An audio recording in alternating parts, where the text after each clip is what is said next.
আমার যদি এক বাপে জন্ম দিয়ে থাকে এই ভাঙড় থেকে আমি এই শওকত মোল্লা মহাশয়কে তানার বিধানসভায় পাঠিয়ে দেবো।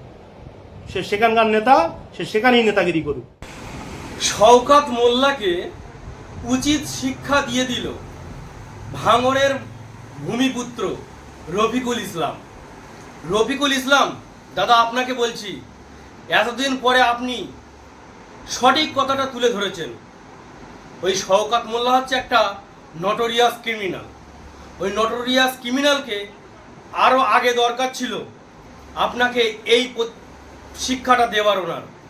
যাই হোক, আপনি সঠিক রাস্তা দেখছেন। আমি বলবো আপনার মাথা আরও ঠান্ডা রেখে, আপনি রাজনীতিতে অনেক উঁচু ব্যক্তি, অনেক জ্ঞানী ব্যক্তি, অনেক ধৈর্যশীল ব্যক্তি। আপনার কথা কিছুদিন আগে নওশাদ সিদ্দিকী ভাইজানের মনে আঘাত দেওয়া কথা আপনি বলেছিলেন। অর্থাৎ আজকে কিন্তু আমরা দেখছি আপনার কথার লাইন একটু অন্যরকম। আমরা বুঝতেই পারছি আপনি কিন্তু ভালো একটা চিন্তা ভাবনা করে এই কথাগুলো বলছেন। আপনি সঠিক মানুষকে চিনতে পারছেন। আপনি ব্রেনকে আরও শক্তিশালী করে, ভালো বুদ্ধি দিয়ে, মাথা ঠান্ডা করে, আরও চিন্তা ভাবনা করে আরও এগিয়ে যাবেন। সঠিক মানুষকেই বেছে নেবেন। আগামী দিনে ভাঙড়ে কে জয়ী হবে এবং ভাঙড়ের থেকে কাকে আপনারা বিধানসভায় পাঠাবেন। আর এই শওকত মোল্লা মানুষের তো ভালো কাজ করতে পারে না। ও একমাত্র এমএলএ হওয়ার দুটো চারটে কারণ আছে। কারণটা কি? শওকত মোল্লা ভালো বোম বানাতে পারে, মানুষকে মারতে পারে, প্রচুর জনসমুদ্রে মানুষকে হুমকি দিতে পারে। তার জন্যই মাননীয় মুখ্যমন্ত্রী মমতা ব্যানার্জি তানাকে এমএলএ করেছেন এবং ক্যানিংয়ে দায়িত্ব দিয়েছেন। অর্থাৎ আপনি যে সিদ্ধান্তটা নিয়েছেন, ক্যানিংয়ের মানুষ শওকত মোল্লা ক্যানিংয়েই ছুঁড়ে ফেলে দিন। ক্যানিংয়ের মানুষ অনেকেই আমার সঙ্গে কথা হয়েছে, ক্যানিংয়েও তার কোনো পাত্তা নেই। শুধুমাত্র ক্যানিংয়ের মানুষ ওই নটোরিয়াস ক্রিমিনালকে ভয় করে বলে সামনাসামনি কিছু বলতে পারে না। আগামী 26-এ ভোট বাক্সে তানাকে দূরে ছুঁড়ে ফেলে দেবে। আর আপনাকে বলছি রফিকুল ইসলাম, মাথাটা ঠান্ডা করে আরও ভাবুন, আরও বেশি বেশি ভাবুন, সত্যের পথে চলুন। লড়াই করতে সুবিধা হবে আপনার। আমরা জনগণ প্রত্যেকে বলছি, আমার এই ভিডিওটা যারা যারা দেখছে প্রত্যেকে সাবস্ক্রাইব করবে, শেয়ার করবে এবং বিশেষ করে ভাঙড়, ক্যানিং প্রতিটা মানুষের উদ্দেশ্যে বলছি, আমার এই ভিডিওটা বেশি বেশি করে শেয়ার করো। আগামী দিন 26-এ ভোট আসছে, বিভিন্ন খবরাখবর ওই শওকত মোল্লা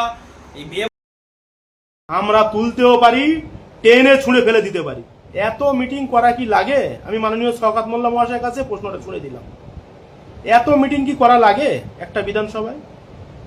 মানে এত পরিমাণ প্রোগ্রাম দেবে রাজনৈতিক নেতারা, যারা ওর পিছনে আছে, ওনার পিছনে আছে, যে তারা ওই গাড়ি ভাড়া দিতে দিতে তারা সর্বশান্ত হয়ে পড়বে, শুধু গাড়ি ভাড়ার টাকা গুনতে গুনতে। মাননীয় শওকত মোল্লা মহাশয় এতটা চালাক এবং এতটা চতুর কোনোদিনও কিন্তু আমার কাছে বলেনি যে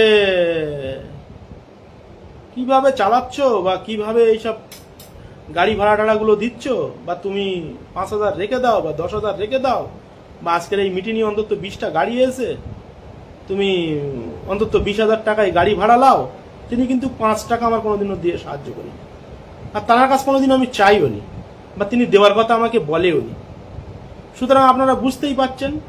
আর এই মাননীয় শওকত মোল্লা মহাশয়ের একটা হয়ে খারাপ আছে, রাজনীতি মানুষ করে, এত মিটিং কি করা লাগে কখনো একটা বিধানসভায়?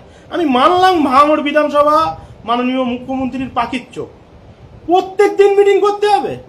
কোন ইয়েতে লেখা রয়েছে? নেড়া একবার বেলতলায় যায়, বারবার কিন্তু বেলতলায় যায় না।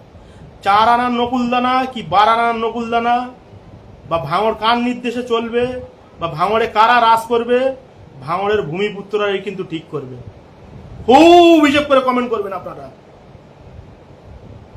আমরা কিন্তু ভাঙড়ের ভূমিপুত্র, আমরা তুলতেও পারি, টেনে ছুঁড়ে ফেলে দিতে পারি। আমাদের সাথে মানুষ আছে ভাঙড়ের। এই ধরনের কমেন্ট করবেন না। আমার যদি এক বাপে জন্ম দিয়ে থাকে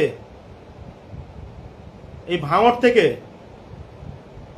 আমি শওকত মোল্লা মহাশয়কে তানার বিধানসভায় পাঠিয়ে দেবো। সে সেখানকার নেতা, সে সেখানেই নেতাগিরি করুক, ভাঙড়ে নেতাগিরি করতে দেবো না। ওর জিতনা চ্যানেল আছে, ও কাজে লাগাতে পারে, ওকে আমি ভাঙড়ে রাজ করতে দেবো না। আমার কোন কোন জায়গায় ছুটতে হয় না ছুটতে হয়, আমি সমস্ত জায়গায় ছুটে কমপ্লিট করে তবে কিন্তু লাইভে এসেছি। এই 4 আনার নকুলদানা 12 আনার নকুলদানা আমাকে শোনাবেন না। রফিকুল ইসলাম বাবি